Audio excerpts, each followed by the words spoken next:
1848, l'esclavage fini. En bas tout colon, nègre la libéré. Parité café, parité coton encore. Et en vérité, Le proverbe du jour, Force l'eau pas qu'à jouer avec joie. ce proverbe antillais veut dire « La force de l'eau ne joue pas avec la joie ».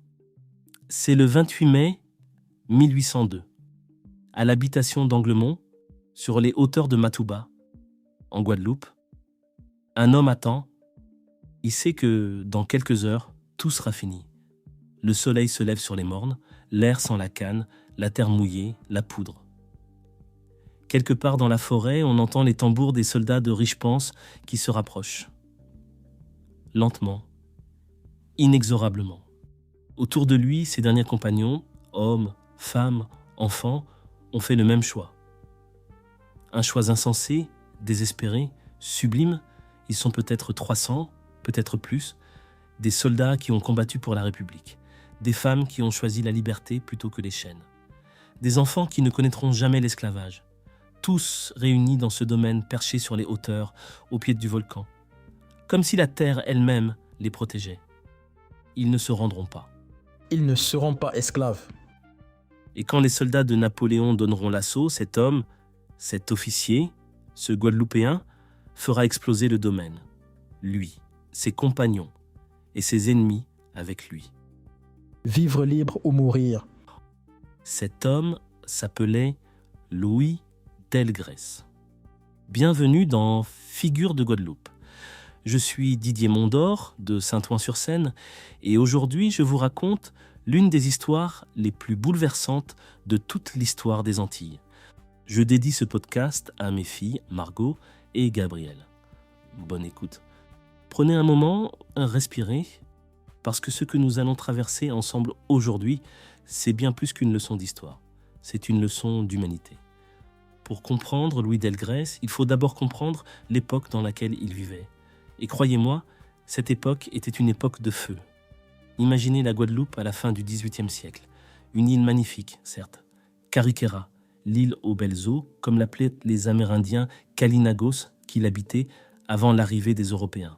Mais une île déchirée, une île où des êtres humains sont traités comme des marchandises, où un homme peut en posséder un autre, où une mère peut être séparée de ses enfants sur le simple caprice d'un maître. C'est cette Guadeloupe-là, brutale, inégale, mais aussi bouillonnante, vivante, résistante. En 1789, la Révolution française éclate. Et pour les esclaves des colonies, c'est l'espoir immense. Les mots liberté, égalité, fraternité traversent l'Atlantique comme une promesse, comme un tonnerre. Dans les cases, on chuchote. Dans les champs, on rêve. Est-ce que ces mots-là nous concernent aussi ?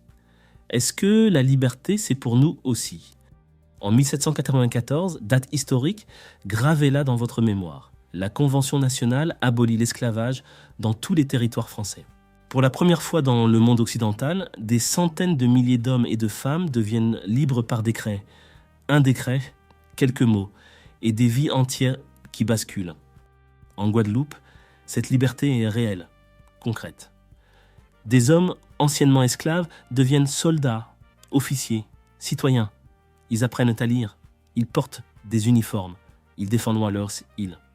L'île connaît une transformation radicale, profonde, sans précédent dans toute l'histoire coloniale.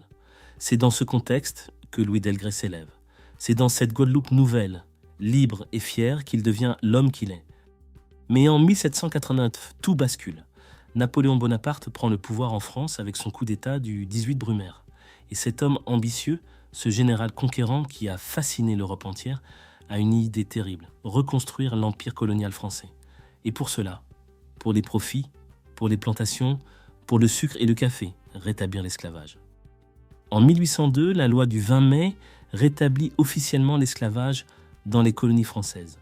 Une loi, un texte, quelques mots sur du papier, et des milliers de vies brisées. Des milliers d'hommes et de femmes qu'on veut à nouveau enchaîner. Pour les hommes et femmes libres de Guadeloupe, c'est l'apocalypse.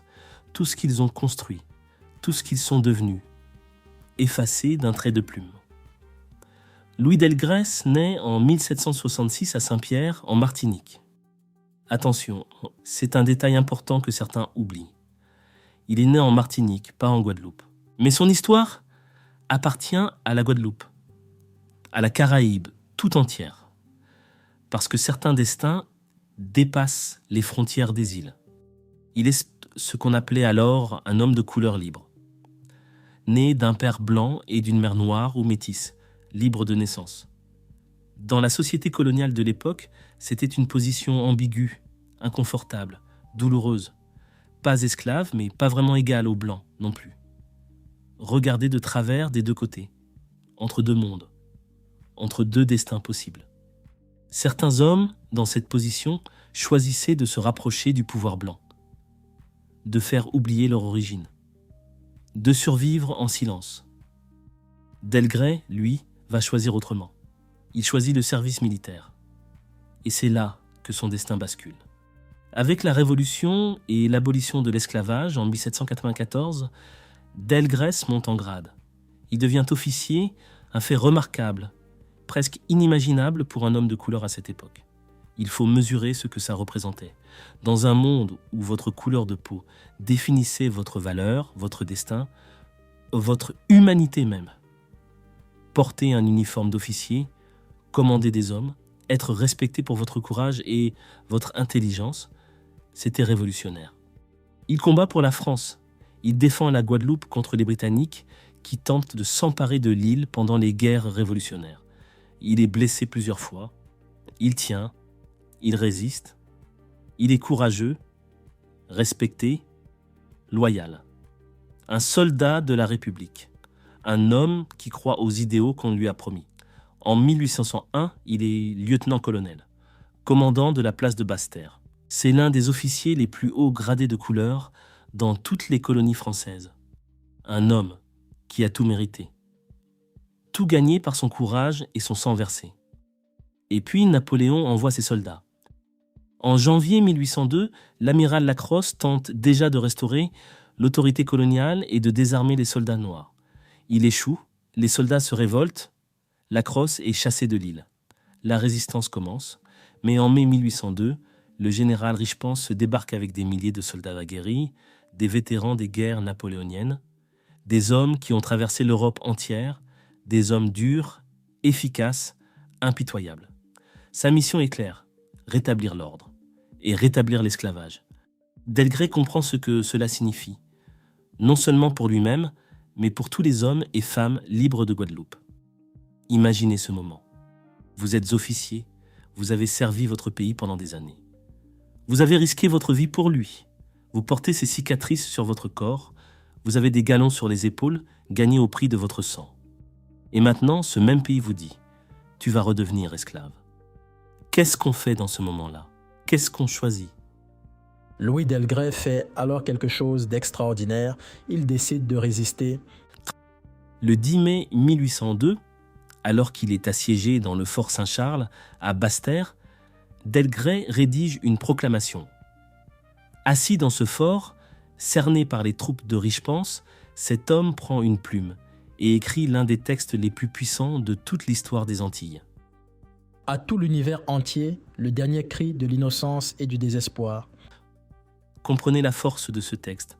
Delgrès ne parle pas en son nom seulement. Il parle au nom de tous ceux qu'on veut enchaîner. Et il s'adresse à tout l'univers entier. Pas seulement à la France. Pas seulement à la Guadeloupe. À l'humanité tout entière. C'est un texte universel, intemporel, bouleversant. Pendant plusieurs semaines, Delgrès et ses hommes résistent contre les forces de Richepens. Mais ils sont trop peu nombreux, trop peu armés face à une armée entière, aguerrie, déterminée. Delgrès décide de battre en retraite vers les hauteurs de Basse-Terre, vers Matouba. Là, dans l'habitation d'Anglemont, il rassemble ses derniers compagnons. Parmi eux, des hommes, des femmes, des enfants, des anciens esclaves qui ont goûté à la liberté et refusent d'y renoncer. Des soldats qui ont combattu pour la République et que la République veut maintenant enchaîner. L'une d'elles s'appelait Solitude, une femme enceinte qui combattait aux côtés de Delgrès. Son histoire, mes amis, c'est pour notre prochain épisode. Et je vous préviens, elle est encore plus déchirante. Le 28 mai, 1802. Les soldats de Richepense donnent l'assaut final. Ils avancent vers l'habitation, confiants dans leur nombre et leur puissance. Et au moment où ils pénètrent dans l'habitation, l'explosion. Louis Delgray fait sauter les réserves de poudre. Un grondement qui secoue toute la montagne. Une déflagration qui s'entend jusqu'à la mer. Il se tue. Il tue ses compagnons qui ont fait ce choix avec lui, les yeux ouverts, et il tue des centaines de soldats ennemis avec lui. Il avait 36 ans. 36 ans. L'âge d'un homme qui aurait pu avoir encore toute une vie devant lui. Ce n'est pas une défaite, c'est un acte. C'est la liberté choisie, jusqu'au bout, coûte que coûte. Louis Delgray est mort, mais son geste n'a jamais été oublié. En Guadeloupe, il est aujourd'hui une figure tutélaire, un ancêtre spirituel. Son nom est partout. Des rues portent son nom, des écoles, une salle de spectacle, une brigade de pompiers.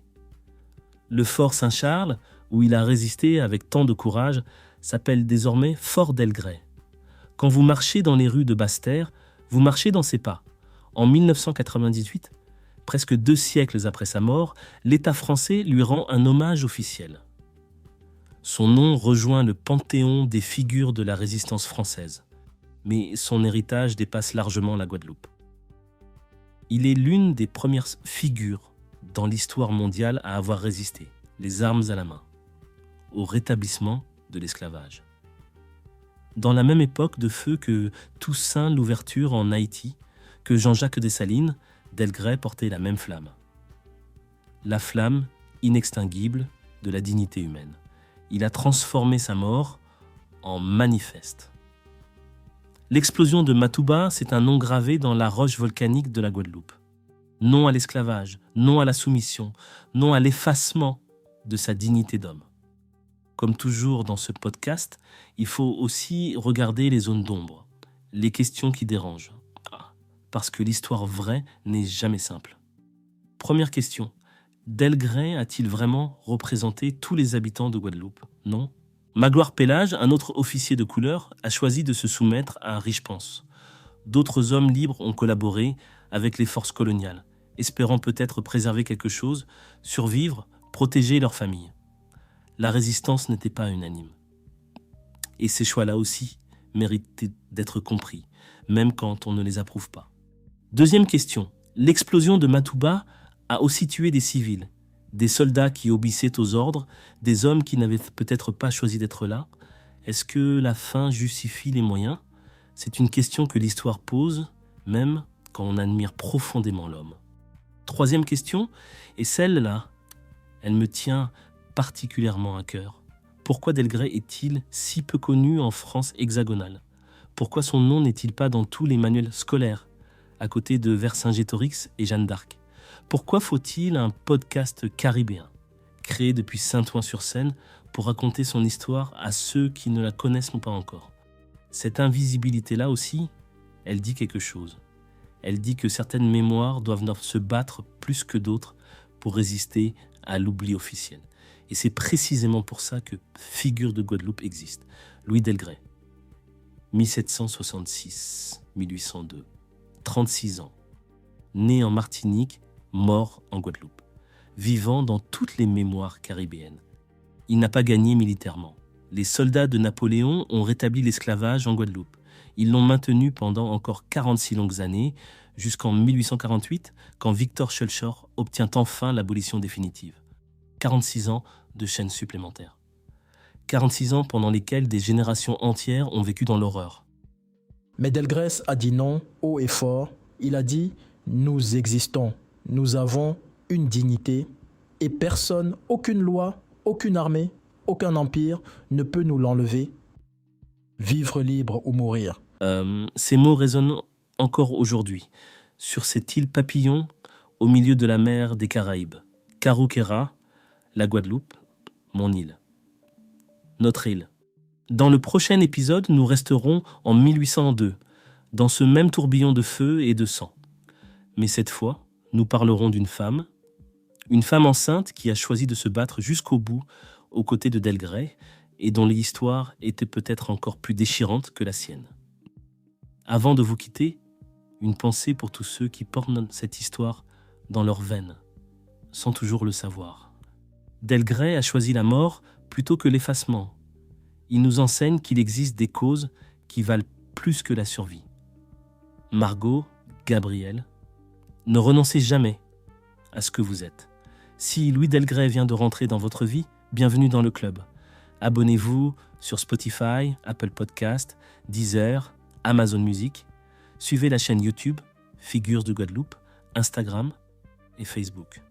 Un like, un commentaire, un abonnement, c'est un geste militant. Delgrès a donné sa vie pour rester libre. Vous, il vous suffit de cliquer. Pour nous pas réfléchir, yo ba nous la télé, pour nous pas rassembler, yo créé chômage, pour nous rester à la merci, pas sans vérité, yo les nous dépendent yo tiré chemin.